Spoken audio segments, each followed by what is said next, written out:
Assalamualaikum warahmatullahi wabarakatuh.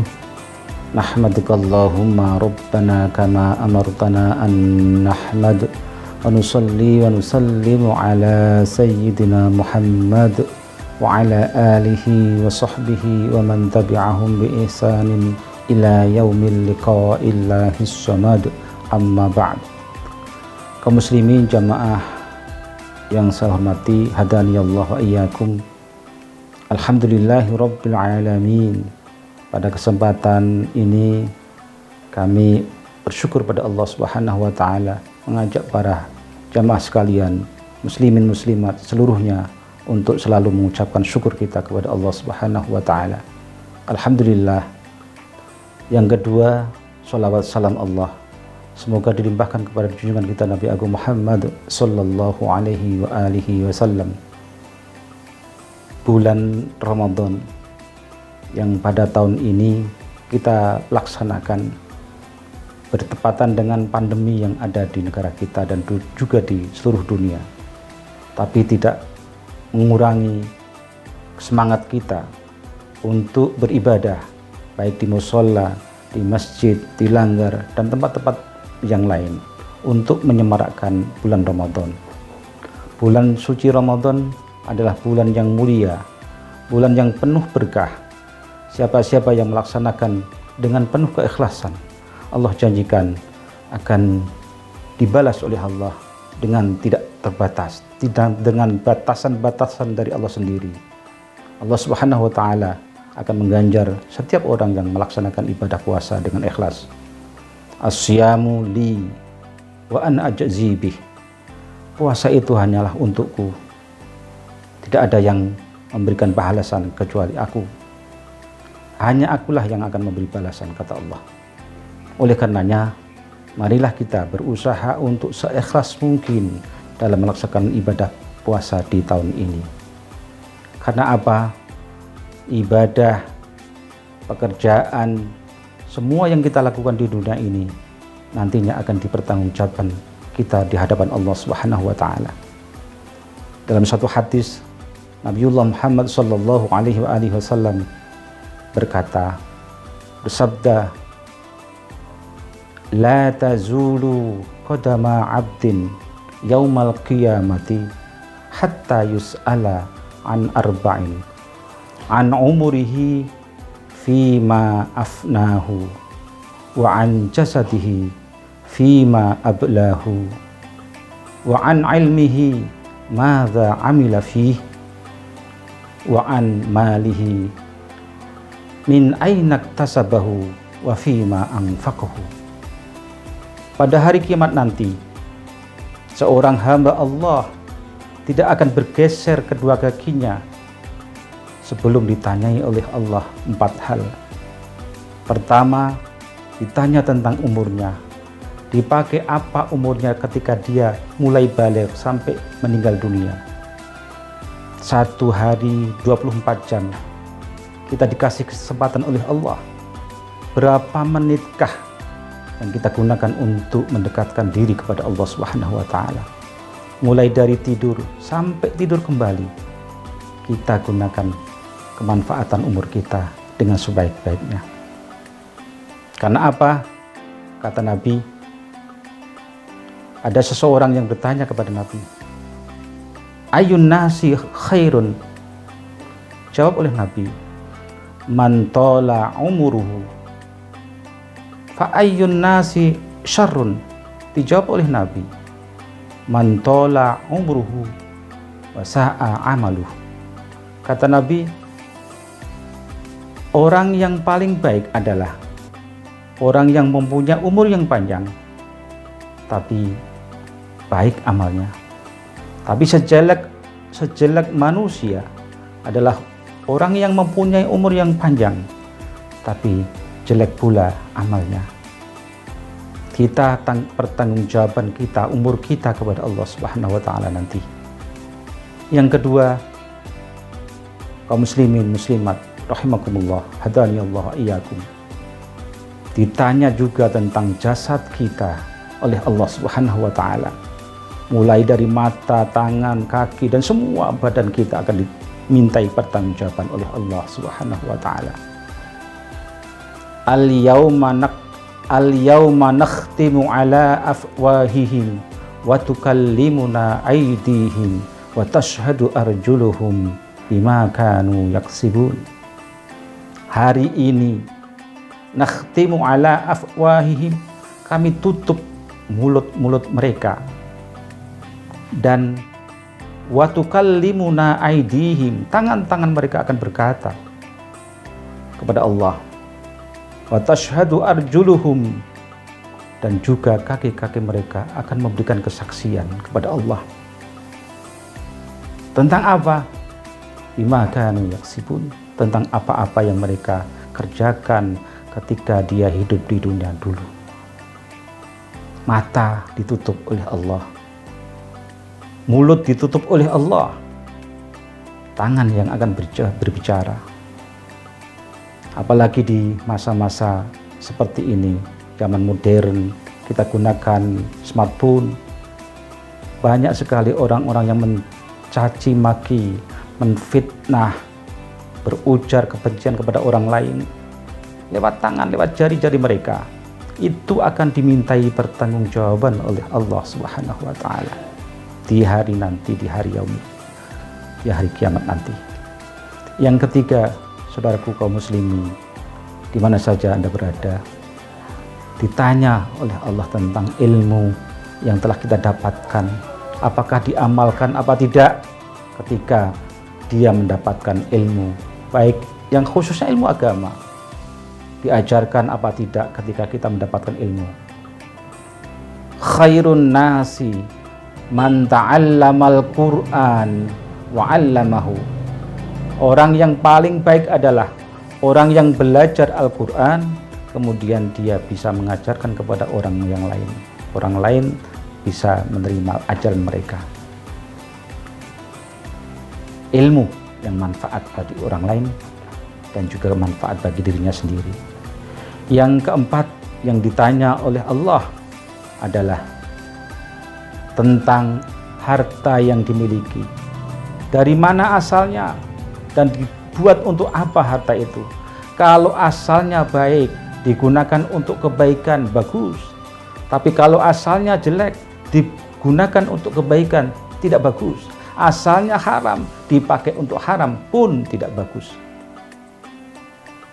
Oleh karena itu, mari kita berusaha semampu, sekuat tenaga kita untuk menjadi orang-orang yang soleh-solihah. Dan ketika nanti kita akan mendapati pertanyaan-pertanyaan seperti itu, kita akan bisa menjawab dengan baik.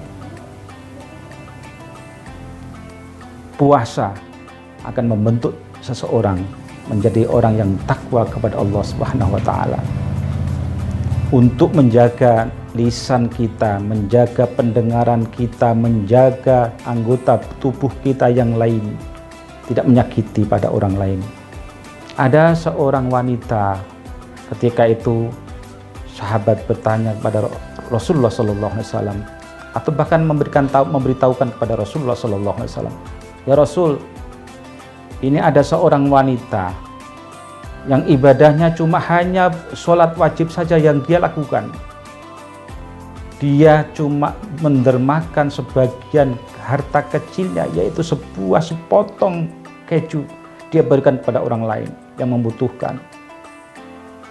Tapi dia tidak pernah menyakiti hati tetangganya, kanan kirinya tidak pernah merasa disakiti. Kemudian Rasulullah menjawab, orang ini sebagai penghuni surga, dia cuma hanya melaksanakan kewajiban saja, dan ketika berderma cuma hanya sepotong keju, tapi tidak menyakiti hati orang lain, tidak menyakiti tetangganya. Kata Rasul, dia ahli surga. Apalagi orang yang banyak amal solehnya diikuti dengan ikhlas karena Allah Subhanahu wa taala. Orang berpuasa inginnya surga juga. Orang berpuasa inginnya menjadi orang yang takwa kepada Allah. Itu yang diinginkan orang yang berpuasa selama ini. Karena surga makhluk Allah, neraka juga makhluk Allah. Seperti yang awal tadi saya sampaikan, kalau niat kita ingin mendapatkan surga Allah, boleh. Tapi tingkatan yang pertama adalah orang berpuasa, orang beribadah itu hanya karena melaksanakan perintah Allah, karena menjalankan perintah Allah. Itu tingkatan pertama. Baik mau dikasih oleh Allah surga atau tidak dikasih Allah surga, tidak masalah. Yang penting melaksanakan perintah Allah. Yang kedua tingkatan, orang ingin mencari balasan dari Allah yang berupa surga. Boleh. Karena apa? Itu juga dibolehkan dalam syariat kita. Jadi insya Allah para jamaah sekalian, kaum muslimin muslimat yang berbahagia, hadani Allah wa iyyakum, puasa yang kita inginkan adalah puasa yang membentuk orang bertakwa kepada Allah Subhanahu wa taala. Kata takwa dari huruf ta, qaf, waw, ya. Tak berarti apa? Dia inginnya bertaubat kepada Allah. Ketika puasa minta ampun, berdedep kepada Allah, mendekatkan diri kepada Allah, taqarrub ilallah. Kemudian yang qaf, qanaah. Qanaah itu mau menerima apa yang dikasih Allah kepada kita. Ada pepatah Arab,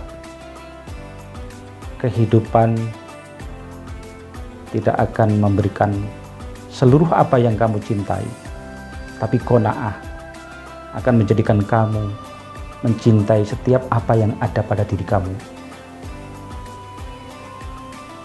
Itu yang ada kaitannya dengan qanaah, menerima apa yang diberikan Allah pada kita. Yang huruf yang selanjutnya, lambang huruf takwa yang selanjutnya adalah waw. Wawu ini wikoyah, atau dalam kata yang lain waro, bisa menjaga diri dari hal-hal yang dilarang oleh Allah, dari hal-hal yang diharamkan oleh Allah, dan juga yang syubhat. Yang diharamkan tentu saja kita tinggalkan sejauh mungkin. Juga demikian yang syubhat. Kira-kira kalau syubhat itu yang haram 70, yang 30 ya dikategorikan halal, tapi belum tentu halal juga. 30 halal, yang 70 haram. Itu pun kita tinggalkan karena syubhat, ragu-ragu. Itu namanya wara, bisa menjaga diri untuk tidak melaksanakan atau melakukan hal-hal yang diharamkan oleh Allah ataupun Nabiullah Muhammad SAW, dan juga hal-hal yang sifatnya syubhat. Kemudian yang huruf yang ya, melambangkan yakin, keyakinan yang tinggi kepada Allah bahwa innallaha la yukhliful mi'ad, sesungguhnya Allah tidak akan nulayani janji. Dalam bahasa Jawanya, Allah pasti melaksanakan janjinya. Allah akan melaksanakan janjinya sebagaimana orang yang berpuasa tadi. Asyamu li wa ana ajzibih. Siam itu hanya untukku. Wa ana ajzibih, dan akulah yang akan membalasnya nanti. Itu balasan dari Allah Subhanahu. Dan kita tidak boleh berburuk sangka kepada Allah. Kita harus berhusnudzon kepada Allah, berbaik sangka kepada Allah. Oleh karenanya itu, mari kita berusaha sekuat tenaga untuk bisa menjadi orang-orang yang bahagia, orang-orang yang menemukan kemuliaan, baik kemuliaan di dunia, kemuliaan di akhirat kelak. Karena apa?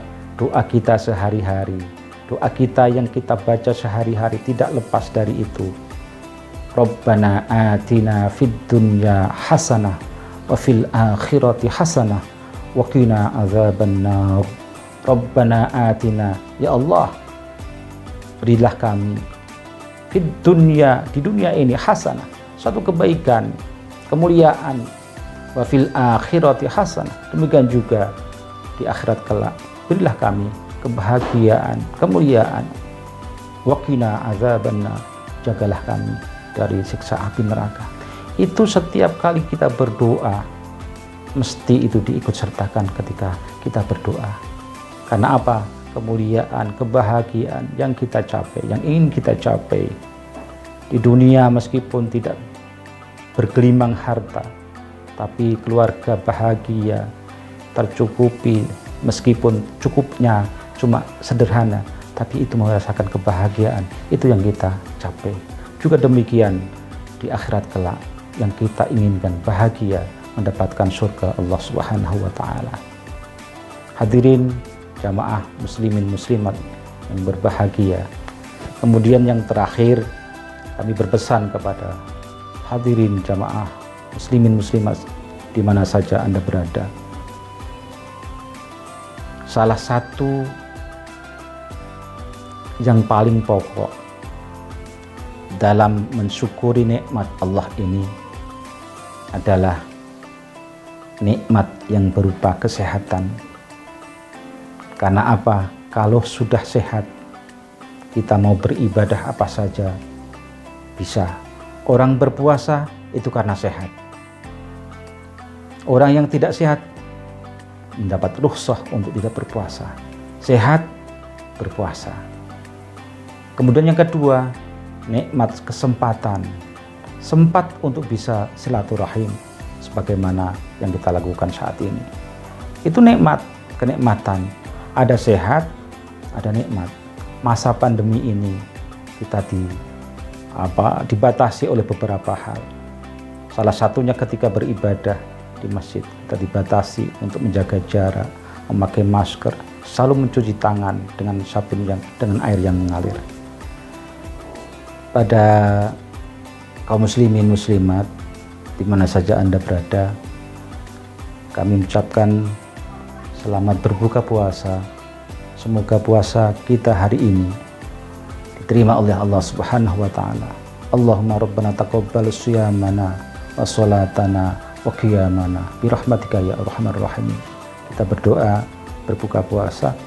Allahumma laka sumtu wa bika amantu wa ala rizqika aftartu bi rahmatika ya arhamar rahimin. Amin.